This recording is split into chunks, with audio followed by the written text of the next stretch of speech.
Oh. There we go.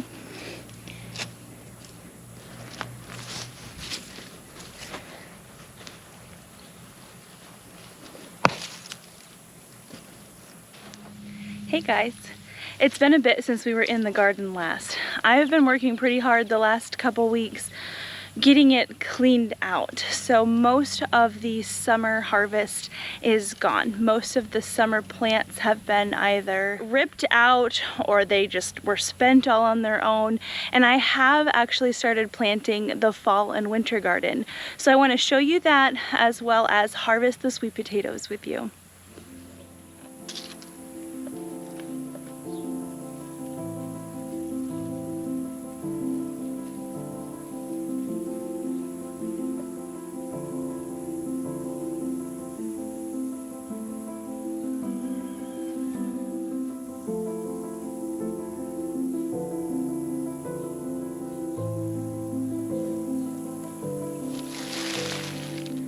So as you can see, even with a relatively empty garden space, we're still bringing in baskets of food. Now, some of these okra are probably way too big, but I'm gonna look on Google and see if there's any uses for overripe okra besides pig food. I know I could save them for seed. I have plenty of seed that I saved last year, so I'm hoping I can find something, and if I do, I'll let you know. Most of what you can see in the garden are our perennials. A lot of them are herbs, and some of them are things like asparagus and rhubarb. I did, however, just plant these beds back here fully with root vegetables, and some of them are germinating. Got some little tiny radishes over here. This bed has turnips. And over here, some small beets are coming up. I have quite a lot of thinning to do of the root vegetables. I want them to get a little bit bigger before I thin them out, and then I will be placing mulch over them. I didn't want the mulch to choke out the sunlight from the seedlings, so that's why the soil is bare right now. I did amend these beds with rabbit manure and bone meal, and I am really excited because a lot of these things that I planted are harvestable within about 30 to 60 days, depending on what they are. So this is just the first of many plantings of root vegetables this season. I still have my basil here. I'm going to let it bolt and be food for the bees. We've got plenty of pesto and we don't need any more. See here? I did just buy some sprouted garlic from the store and put it in the ground after amending the bed, of course. Some little sprouts are coming up.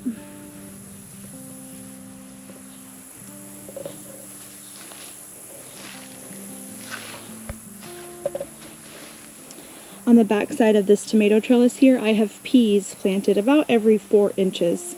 So this should be nice and full in no time flat. Here's our rhubarb bed here. I did have 2 plants kind of wither away and die. I'm hoping that the roots are still there and they're healthy. This is my first year with rhubarb. Oh look, a friend and her friend. This is my first year with rhubarb, so I'm not really familiar with how things work with it. But we still have these 2 plants at least. The asparagus, on the other hand, is doing quite well. Let's get in close.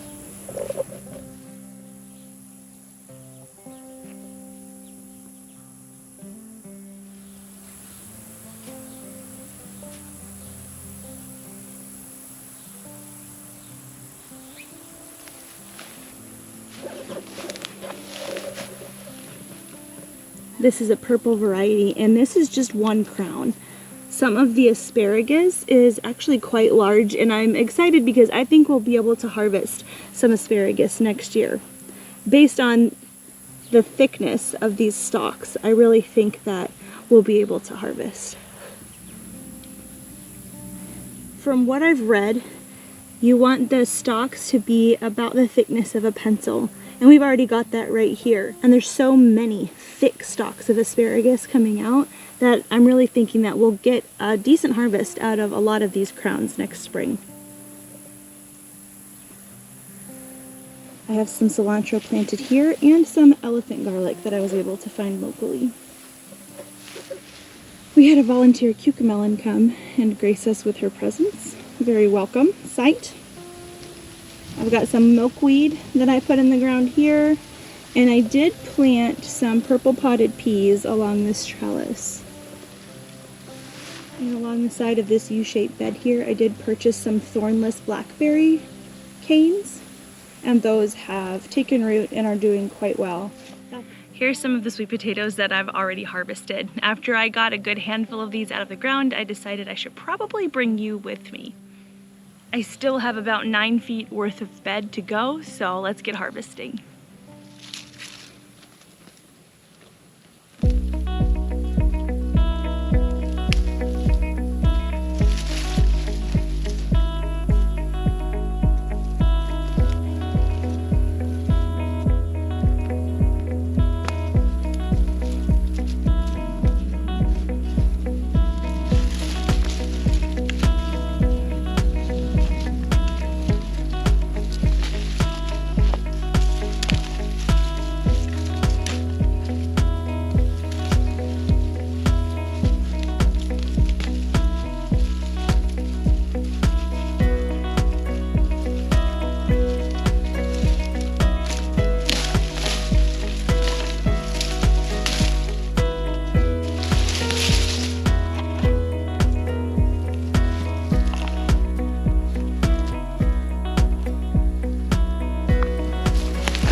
That one was way down there.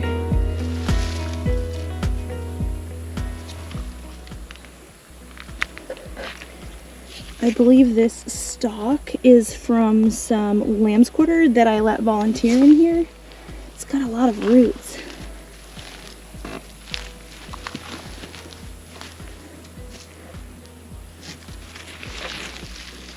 Oh, looky there.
man, this one is in there.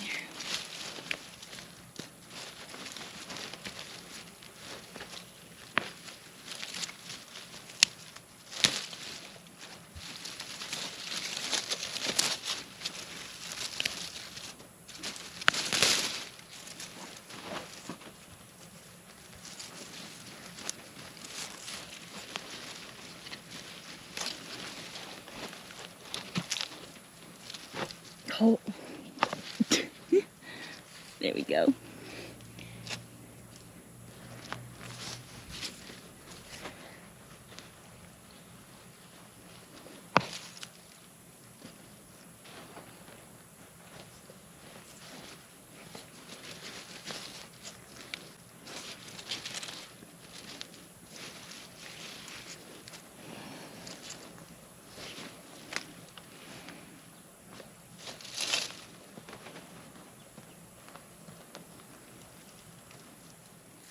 One of the problems I'm having here in this bed is that we used Hugo Culture to fill this bed. And if you're not quite familiar with what Hugo Culture is, I'll link a video up here that explains it really well. But basically you fill the bottom of your bed with decomposing logs and things, and places your dirt and compost and soil and amendments and everything on top of that, so that you don't have to fill your bed all the way deep with soil. That can get very expensive. You can probably tell here that we've had some of our soil and logs and things break down over the 2 years that this bed has been in place. So we're getting down to where the logs are, and some of the sweet potatoes seem to have wedged themselves within the logs, and I need to dig them out. We may have our logs a little too high in this bed. Besides the log situation though, this bed is very easy to work. I can get my arms in the soil really deep, and that makes me happy. Nice, loose, loamy soil has grown some pretty decent potatoes. See, not all the logs go up that high. This one though, this one has bad placement.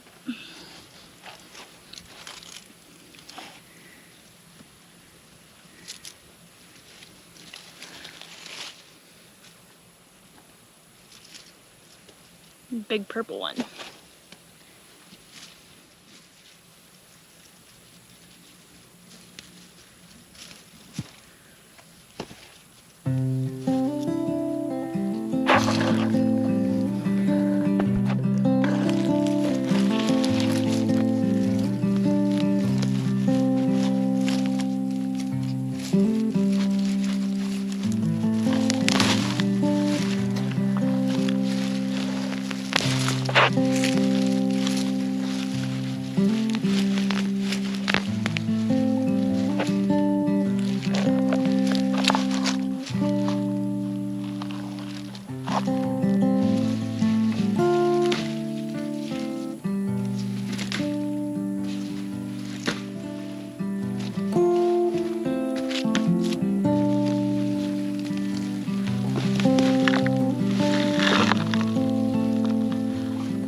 Sometimes when you're digging and you pull up some of the greenery and it breaks off of the root,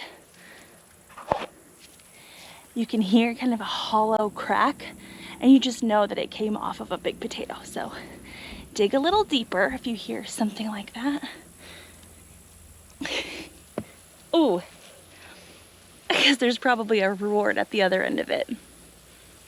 That one was way in there. Holy cow. There's another log.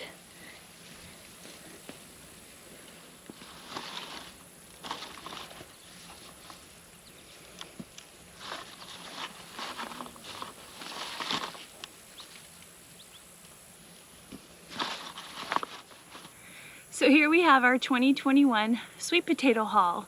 I will admit it's a little bit lighter of a harvest than I was hoping for. It's about as many sweet potatoes as we got last year, and last year we only used 5 slips.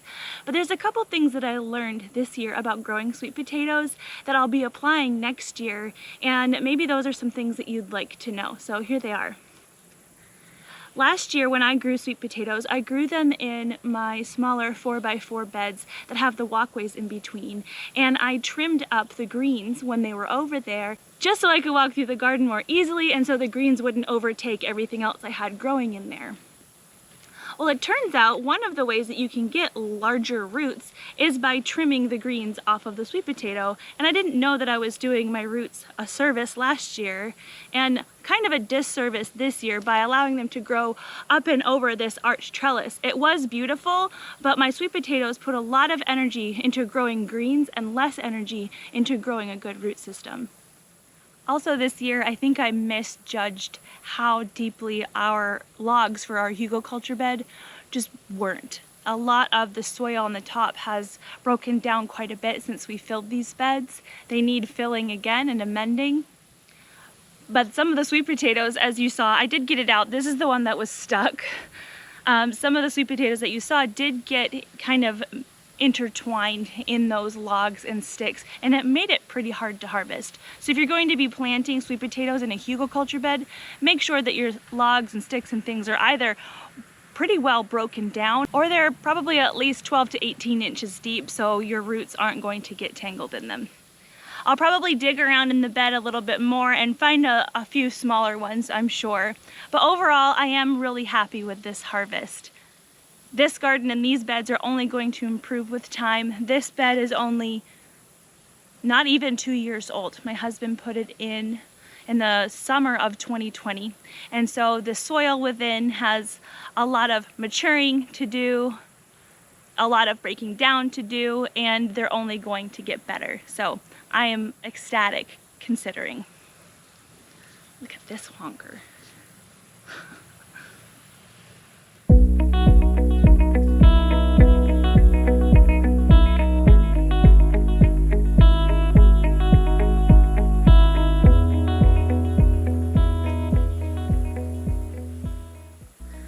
As a lot of you probably know too, you can eat the greenery on sweet potatoes. It's apparently really good in stir fry. We've used them in salads. I was going to blanch and freeze some of these, but we're growing a lot of winter greens as it is, so I don't really have a need to put these in the freezer. These can be pig and chicken food. And don't forget that it's important to let the skins of your sweet potato cure and harden up before you put them in storage. We have a little chicken wire shelf that I like to lay them out on underneath some cover outside so they can harden up and they'll last quite a while indoors. And if while in storage your sweet potato sprouts, don't worry, just put it in a mason jar of water, let it grow. You can even cut back the greens to use in your winter salads or stir fries, and in the springtime after your last frost, you can put the slips in the ground and start all over.